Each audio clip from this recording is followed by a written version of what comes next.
What are some of the myths surrounding career and technical education? Why is February so important to CTE? Are teenagers capable of completely restoring a classic car? We'll explore those topics in this episode of Educationally Speaking. Greetings and welcome to Educationally Speaking. My name is Mark Edwards, Communications Specialist with Oakland Schools and host of this award-winning podcast. In each episode, we focus on important and engaging topics related to education here in Oakland County, Michigan. If this is your first time listening, I appreciate you tuning in. Please follow Oakland Schools on social media and engage with us. If you're a regular listener, welcome back. Make sure to tell a friend and leave a review wherever you listen to your podcast. Thanks so much for listening in. Let's begin.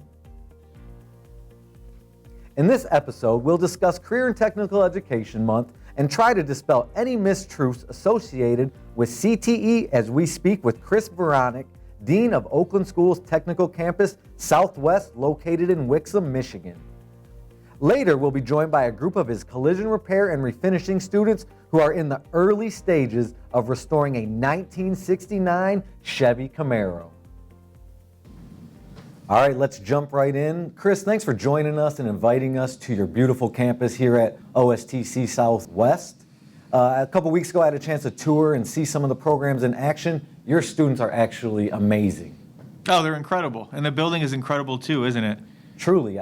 The moment you walk in and you go through the different corridors and you see really what's taking place in these educational settings, I mean, speak to that a little bit so our audience can know about it. So yeah, I've been on, I've had this job now for 6 months, and I'm still pinching myself every time I walk through our labs.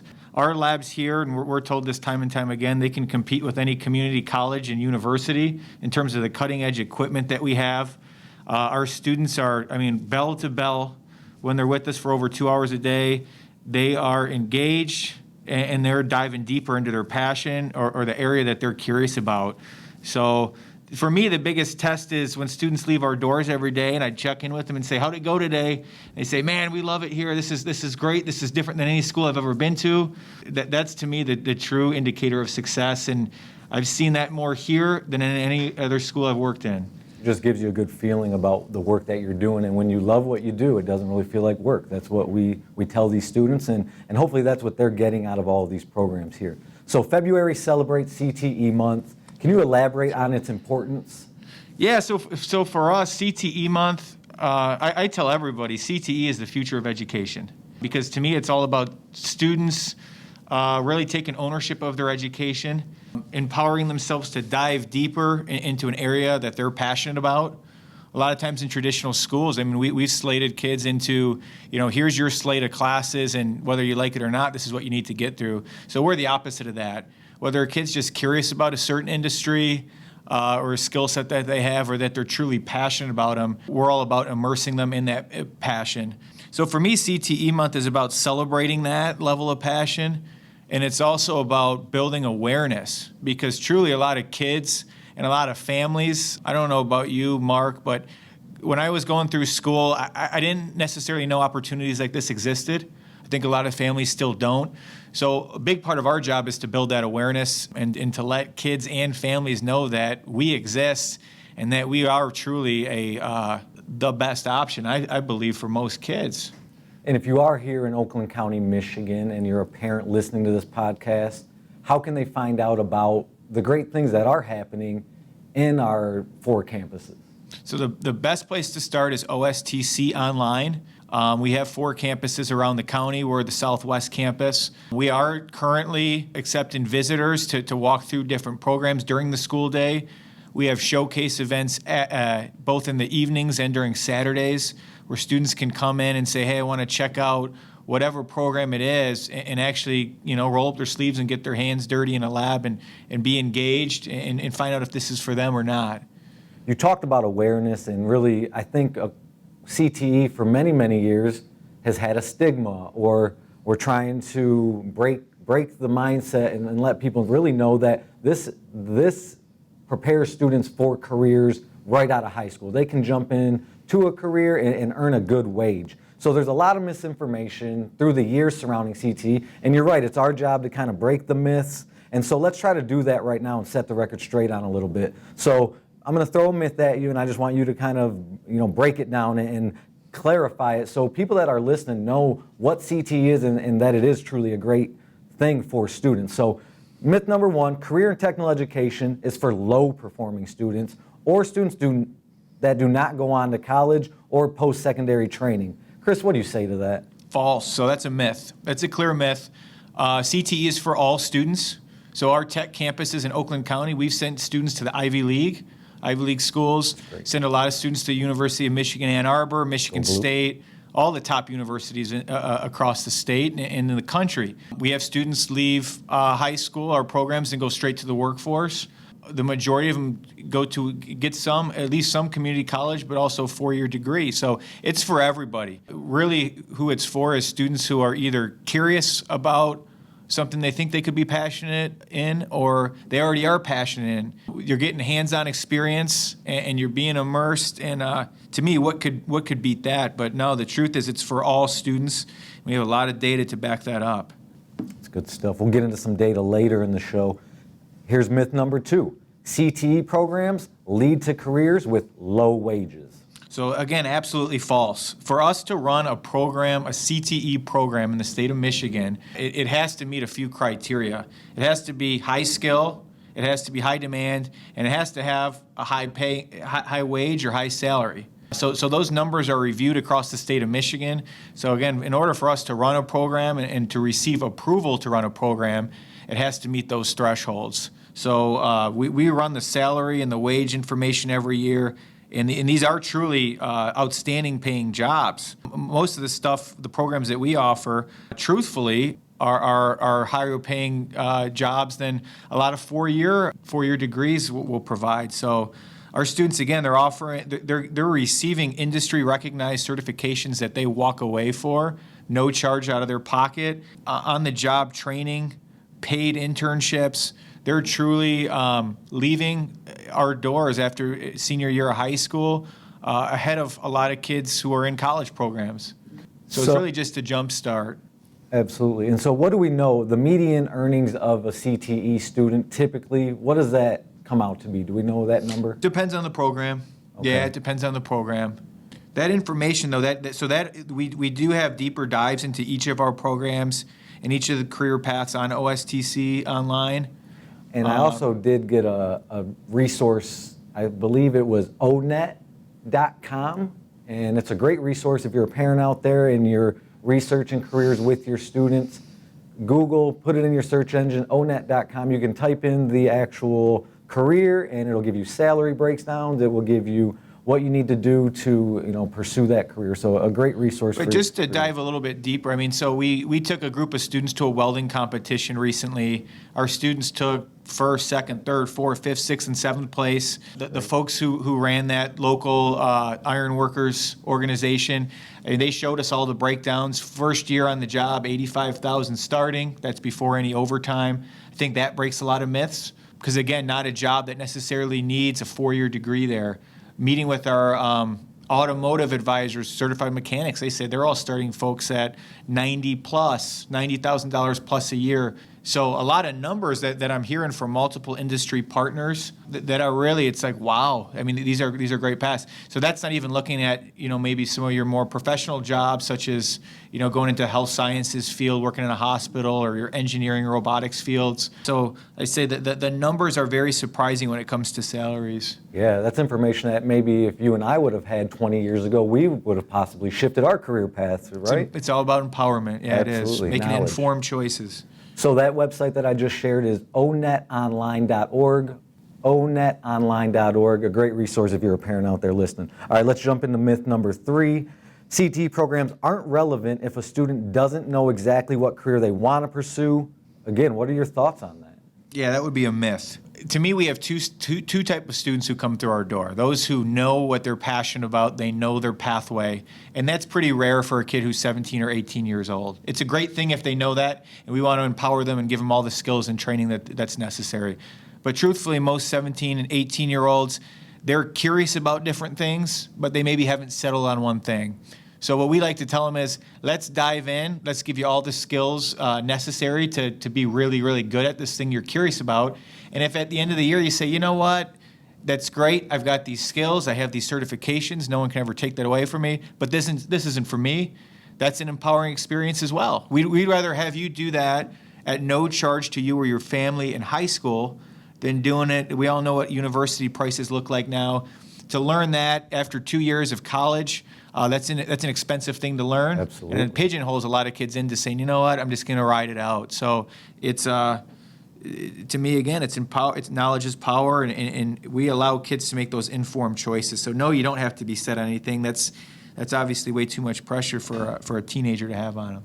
And you make a great point. Knowing what not road to go down can be so helpful and save time, energy, effort, and of course, dollars, right? Absolutely. So, I know that we offer 17 career-focused programs. You can, again, visit OSTConline.com to learn more about those programs. There's great write-ups, there's great videos on our website. What makes these programs so special, Chris, to students or families that may have never walked into one of these campuses? Really, to me, it's the learning that happens on our campus it's relevant, it's rigorous, and it's meaningful. It's what kids are passionate about. Our classes are all taught by industry experts, which makes us really unique. So all of our programs are taught by industry experts who are certified. Our kids earn industry-recognized certifications at no cost to them. We have great business partnerships that are win-win for our local community businesses, as well for our students. Businesses are constantly knocking on our door saying, hey, your kids, they make great employees, send us a few more. So we're filling industry employee pipelines. Can we talk about that collaboration just a little bit more? What type of businesses are coming in here and where are these students going? Because I believe, too, a lot of these students are earning a wage right now up to $15 to $20 an hour as students. Is that correct? That's correct, yeah. And it's across all boards. So, across the board. We have entrepreneurship and marketing programs. We have cybersecurity programs, welding. The list goes on. Like you said, we have 17 programs. But one thing in common is what we've learned, when I've learned a lot from talking to our industry partners, is folks who have not just the great skill, but really the great soft skills and the professionalism, which is part of our curriculum here, they don't grow on trees.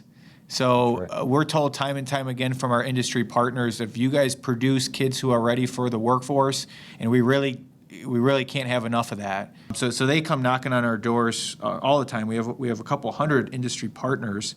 So we're invaluable to them, and they're invaluable to us. That's good to hear. I'm glad that so many of your students are out there working in the real world, and again, already earning a wage. We know numbers don't lie, and we live in a data-driven society. It's just kind of where we've evolved to. Can you share some statistics surrounding CTE and how it's affecting students across the board? Sure. So we always say when kids are connected to their passion or something they're passionate about, and when learning can really be hands-on and meaningful, that kids perform. So what we see is all of the key metrics around education, graduation rates, attendance, those things go up when kids are in CTE programs. Discipline goes down. So just to give you a few statistics, graduation rate for CTE students is at 95%. Compared to the rest of the state of Michigan, which is at 85%. Students go to college at a higher rate than non-CTE students. 36% of STEM jobs require post-secondary credentials, and we know CTE students have a head start on obtaining those as they graduate high school. They said attendance goes up, discipline issues go down.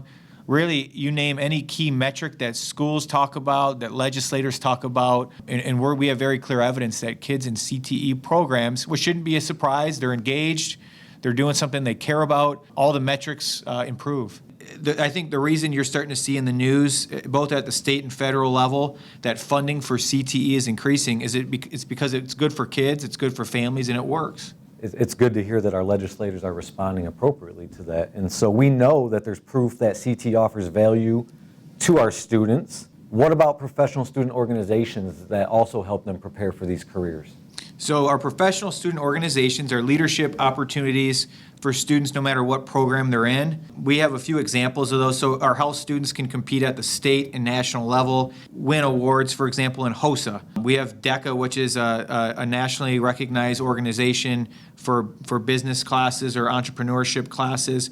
So whether it's American Welding Society, Skills USA, First Team Robotics, each of our programs is aligned with a leadership opportunity where students have an opportunity to go out and showcase their skills, compete at the regional, state, national level. We do a great job taking home a lot of hardware there, which again is a resume builder for our students, and it's just fun and engaging thing to do for our students because you get to travel, meet students from all over the place, and really showcase what you've been working so hard on. Truly So great opportunities, definitely. In my past, I actually was an advisor for Family Community Career Leaders of America, and we were able to take students to Lansing and all across the country, and you mentioned it, they get to meet kids from other districts, they get to share their work, they get to build these networks, they get to go to conferences and workshops and just learn more about everything that they're doing. So that's good to hear that so many kids are partnering. And I know that, you mentioned HOSA, but there's DECA, there's a Welding Society, Skills USA, National Future Farmers of America for our agri-science. I mean, there's just so many opportunities. Technical Honor Society, and that list just keeps going on. And so I'm glad, again, that your students are participating. A lot of students will say that those experiences are some of the best of their whole high school career, as you can imagine. When you're competing at that level, when you're showcasing your skills and you're being recognized for it, that's a special experience. I agree. Sounds like they have tons of opportunities to help prepare them and get them ready for the real world. Later in the show, I'm actually going to be joined by a few of your students who will be working on a special project. Here from the Motor City, and all of us being from the Motor City area, this is huge. So they're actually going to be restoring a 1969 Camaro. Can you speak to the uniqueness of that project and what your students are going to gain from that experience? I can only imagine that it's just going to be eye-opening and enlightening for them. So restoring a 1969 Camaro, The dream. for me, I think, could you imagine a more engaging project for a group of students? 16 and 17-year-old students. It's going to leave. That car is going to leave our shop when it's a finished project worth a good chunk of change, if the student decides to sell it or not. But student has total ownership over the project, autonomy. We're empowering that student to use the skills that they learned in class and to really put them to work. So these kids you're going to see for yourself here, they're really pumped up about it. So exciting to hear, and we're excited to follow that project. Is there anything else you'd like to share just in terms of CTE Month, or anything else that I may have missed? For me, it just goes back to if families and kids have all the information to make informed choices, I do believe they would try CTE as part of their education. I come from a traditional high school, as myself as a student and as a principal, so I'm a little newer to the CTE world, but to me, this is the education of the future. There's no question about it. So I just urge everybody to dive in, to learn more about the programs we have to offer. We're super unique in Oakland County. I think we do it a lot better than a lot of other places. So come visit us, come join our website, or come really step foot on our campus and see the cutting-edge labs that we have going on here in Wixom. Yes, we know that we have Southwest here in Wixom, but we have Northeast up in Pontiac, we have Southeast in Royal Oak, and we have Northwest up in Clarkston. And so all of these campuses offer career tech education for any student in Oakland County, no matter what high school you go to. You just got to visit the website, OSTConline.com, to find out more information.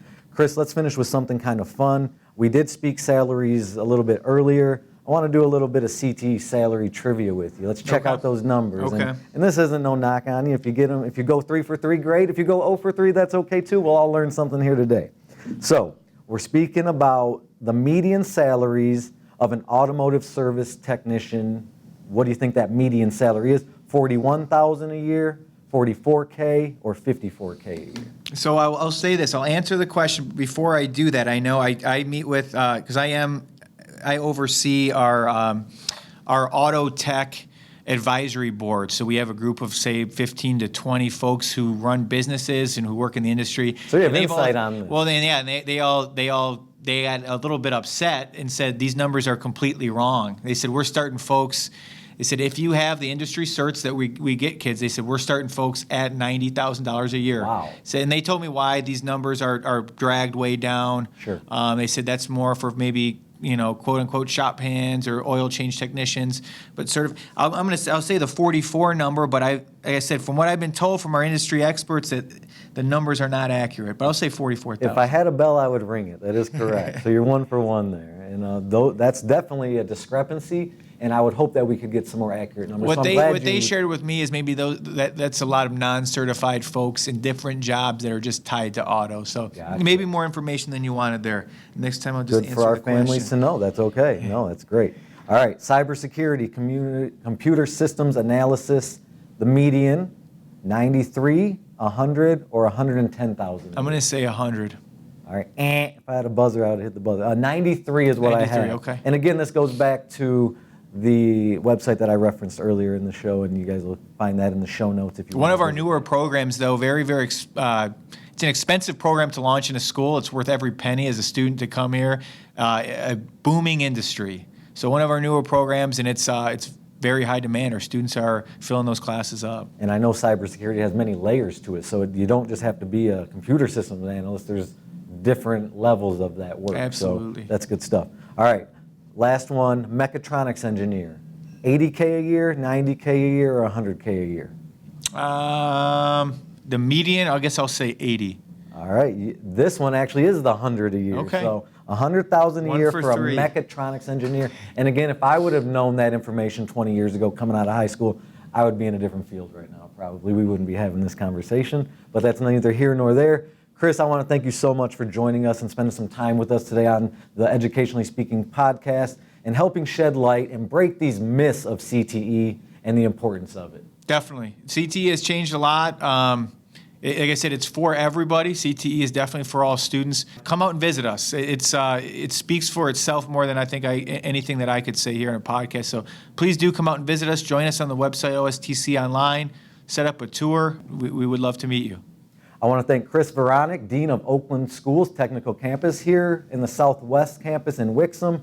Again, to find out more about CTE, visit OSTConline.com.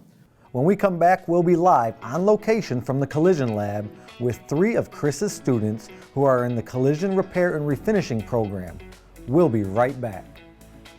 Do you have a show idea, question, or comment that you'd like to share with us? If so, we'd love to hear it. Just drop us a line at educationallyspeaking@oakland.k12.mi.us. Again, that email is educationallyspeaking@oakland.k12.mi.us. We are back. Joining the show now is OSTC-Southwest Collision Repair and Refinishing students Michael Ribikowski. I have Cody Delisle, and I have Parker Gottschalk. Gentlemen, thanks for joining us. Tell our listeners a little bit about yourself. Michael, starting with you, what high school do you go to? What grade are you in? All of those details. I am a junior at Lakeland High School. I was born and raised in White Lake, Michigan. Really never left the area. That's about it. All right, we're happy to have you here. Cody, how about you? I'm a junior at Milford High School, and I've lived in Highland, Michigan my whole life, and that's pretty much it. Good deal. Parker? I also go to Milford High School. I'm 16. I'm a first-year student at OSTC, and I was also born and raised in Highland, Michigan. All right, guys. Once you finish this project, you're gonna have to get in that car and go see the world a little bit, right? That'll be fun. So, Michael, you're gonna have to share. Talking just real briefly, what inspired you to take Mr. Sheeran's class? Let's, Michael, go to you. I've always liked cars and wondered how to fix like simple scratches and body work, rust. So it's kind of cool to actually be able to learn how to do it in person. Awesome. Cody? Like Michael said, I never really knew how to like repair a dent or scratch or anything, and I never knew how to weld either. And now I know how to do all that pretty well. Those are great skills. Parker? I'm in the same boat. I just love automotive stuff, and I want to learn how to work on my own stuff, and that's pretty much it. Some money on the side, right? Yep, Even if it's right. not a career, you'll always be able to fix your own vehicles, help out some family. So, Exactly. although we are hoping you guys go make some money out of this by the time you guys leave. Oh, yeah. Prior to enrolling in this collision repair and finishing program, did you know a lot about the automotive field, Michael? Yeah, a little bit more mechanical things, not more so like body work and paint, because it's all complicated, but more just mechanics and auto body in general. Cody? Yeah, I really didn't know much either. Like, I just like cars and stuff. I didn't know a lot about the painting and welding and all that stuff. Multifaceted, there's a lot to this, right? Right. Yeah. Parker, can you finish this up? Pretty much the same thing. I don't really know too much. I mean, I've been in the garage with my dad, but just simple stuff like working on dirt bikes and that. Good deal, changing oil, changing But yeah, it's tire, gonna be those nice. types of things. It's gonna be nice to know how to do all this stuff. Those are life skills that you guys will take from here, and you'll use them throughout your entire life, so that's good stuff. And not to mention, you guys have some of the best equipment, is that correct, Michael? Yeah, best equipment and teachers. We got both Mr. S's, Mr. Sharon, always knows what to do, gets us right, and we got all kinds of tools, equipment. We got 3 lifts, we got the frame rack, everything we need. Great mentors and great equipment, and I'm sure these guys will always be around for you to follow up with once you graduate, to tap into them as Yes. mentors. Yeah, And Mr. Sheeran's mentioned to us that after high school, like after any of this, he can help us with anything. Like he's helping Michael with his Camaro, like just like that. Cody, Yeah, that's a really great cool. point. Yeah. What do you enjoy most about the class? What do you love learning about? What are your passions? Because we mentioned that it's multifaceted. There's lots of different areas to it. And maybe, Michael, what do you want? What do you like to specialize in? I like to learn the welding. The welding was nice, but being able to like fix your own mistakes on your panel and all your paint and making it look how you want it to look and perfect it, I think that's the coolest part, Brian. Parker, what's your passion? Being able to work on my own stuff and fix it, not have to take it to like a mechanic or something. Mr. Sheeran really helps us with that. He loves his job, he loves teaching us, and he's really good at it. There's value in that because you're going to keep your money in your pocket as you grow up, and Yep. you don't have to take it to the mechanic. You'll be that guy. And then Cody, passion. What is I've been racing and working on dirt bikes my whole life, so I think this car project will really like increase my skills with the motors and all that stuff. That's great. Michael, if you let him drive it, he said he's a race car driver, so you got to be kind of careful about that guy over We'll there. have fun, That's right. But be safe, guys, right? partially. So you're preparing to take on this pretty large project. We've kind of mentioned it. It's a 1969 Camaro. Michael, talk about it. How did you get this vehicle, and what do you know about it? Well, my uncle just has a bunch of old classic cars, and he's always been raised around it, and he just wanted to give me an opportunity to do the same thing as him, and he gave it out of his collection because he sold his shop. But yeah, don't know too much, but he's had it for a long time. He's just been doing little things on it, but That's cool because we're in the Motor City. We know that vehicles and automotive factories have been a huge part of Metro Detroit and even Automation Alley here in Oakland County. What do you know about the motor? Can you tell us about the motor? yeah, it's a 396. It's a Camaro SS, so I believe it did come with the car. We don't have a transmission on it right now, but we're trying to match it with a turbo 400. That sounds awesome. It's going to be pretty fast, I assume. Right? Yeah, hopefully. Speak about the work that this project's going to require. You're at the beginning stages and phases, so I think this is going to be a 2-year project. Talk to us about how that's going to go. First, we're probably gonna have to get the car down, completely stripped to the frame, prep all the panels for paint, make it look nice, get all the dents and little like body imperfections and stuff, and then get to the paint and then start putting everything together. So you mentioned this was your uncle's car. Was he the sole owner of it throughout the years? How did that come about? I think he acquired it from someone else, but he's just had it for such a long time. It just sat, probably a good 20 years. I bet he's excited to see what you do with it. Yeah, that's what I'm hoping. That's going to be cool. Let's talk about the look of the car when you do finish it. What do you think? What do you want it to look like? The color, interior, things like that. The aesthetics of it. Probably keep the interior pretty stock. I don't want to make it seem too new in an old car, and then looking to go for like a blue or a black or a gray, probably a manufacturer color, but definitely like the blue. Let's jump over to Cody and Parker. Cody, starting with you. What are you most excited about this project and doing?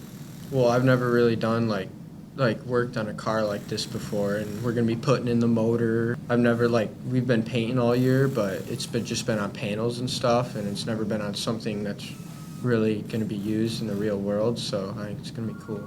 Parker, what are you looking forward to on this project? I'm really looking forward to coming into OSTC every day and like have live work to work on and be able to work on that, and then hopefully see it out on the road one day. And hopefully get behind the wheel of it. Right? Yeah, hopefully. Is that the goal? Hopefully take it for a spin. Tell us a little bit more. You mentioned this real work every day. What's going on out there in these bays right now as we speak? Who wants to take that question? The paint room, we're just doing paint these panels. Like we paint, we do clear coat, we do base coat, and all types of stuff before you have to paint. And then the other part of the room, we're welding these little cards together, and just learning the basics of painting and welding really all day. And the public can bring their vehicles in here for you guys to work on. Yeah, you can get a work order, and that we can have customers come in and work on their stuff, and also like our cars too. We can bring our cars in. So if you're one of our listeners and you want to do that, just get online and reach out to this campus, OSTC-Southwest, in addition to our other campuses, and you can bring your vehicle in and these students can get some real work action and you can save some money as well. So that's really good. I'm joined by Michael, Cody, and Parker, OSTC-Southwest, collision repair and refinishing students. We're talking about restoring a 1969 Camaro. We are going to take a quick break. You are listening to Educationally Speaking, Oakland Schools award-winning podcast.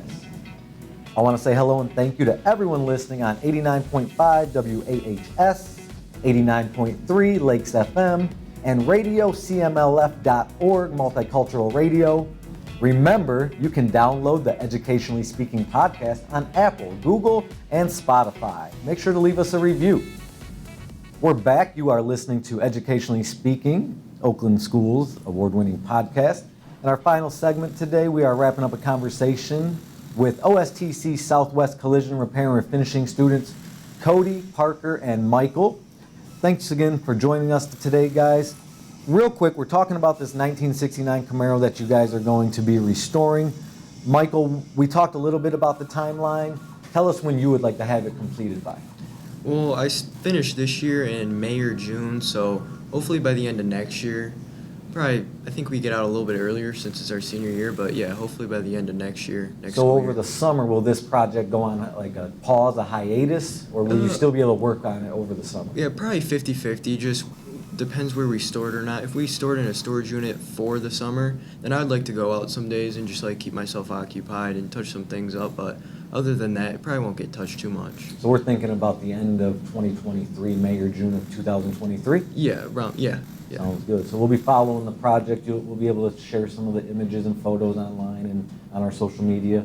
How does it make you feel knowing that when you do finish this project, you're going to have your very own iconic classic car? It is pretty nice being like looking at them in the past, being like, oh, dang, I really like that car, and actually being able to drive one. Probably won't set in until I actually have it, but I imagine it'll be pretty cool. Cody and Parker, jumping back over to you. What's it like at your typical day at OSTC Southwest, and what do you have to say for prospective students that may be thinking about joining the program but haven't done so yet? Parker, go ahead. A typical day is we come in, get ready, and we have these things called job sheets where we just knock them out through the semester, and it's where our teacher will demo something for us, and then they give us the job sheet and we finish it on our own time. Cody, tell us a little bit about OSTC Southwest, your normal day, and what advice do you have to say to a kid or a student that may be listening that wants to join a tech campus but hasn't done so yet? My advice, or what I'd say to them, is if you don't really know a lot about cars or repairing a body or welding or anything, you can come here and learn all about that from Mr. Sheeran and Mr. S, and I think it's just a really cool place to learn. Good deal. I'm glad you're enjoying your time over here. Gentlemen, I want to thank you for joining me today, but before I let you go, Michael, just one last question.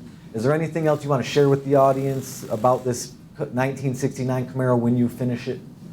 It is pretty cool being able to and going to Woodward every single year and seeing all these cool cars. You got classic cars, you have newer cars, and for me, I always like the classic cars, and actually being able to drive and be a part of it it'll be a pretty cool feeling and definitely a different experience that I'm not used to. So you intend on taking this car to Woodward and driving it up and down? Oh yeah, probably squealing the tires too, but You be careful with that. Do you think you'll let Cody and Parker take it for a spin? Oh yeah, no doubt. I know they're putting a lot of hard work in it too. It's just the right thing to do. I've known them the whole life. I trust them. That's a good friend right there. I'm so happy to hear that. Gentlemen, again, thank you for joining us today on today's podcast of Educationally Speaking. Thank you. Yeah, thank you for having me. us. I'd like to thank Chris Vraniak, Dean at OSTC Southwest, for coming on the show to discuss CTE Month and helping to dispel some of the myths centered around CTE. A huge thank you to his collision repair and refinishing students, Michael, Cody, and Parker, for joining us. This podcast was brought to you by Oakland Schools Intermediate School District's Communication Services and is produced by Media Production and Distance Learning Manager Mark Hansen. Oakland Schools is a regional service agency in Oakland County, Michigan that offers support and services to school personnel which are better delivered regionally and provide cost, size, and quality advantages to those we serve. You can find all episodes of Educationally Speaking on our Oakland Schools website at oakland.k12.mi.us. We hope you'll continue to tune in as we discuss topics that affect every student every day.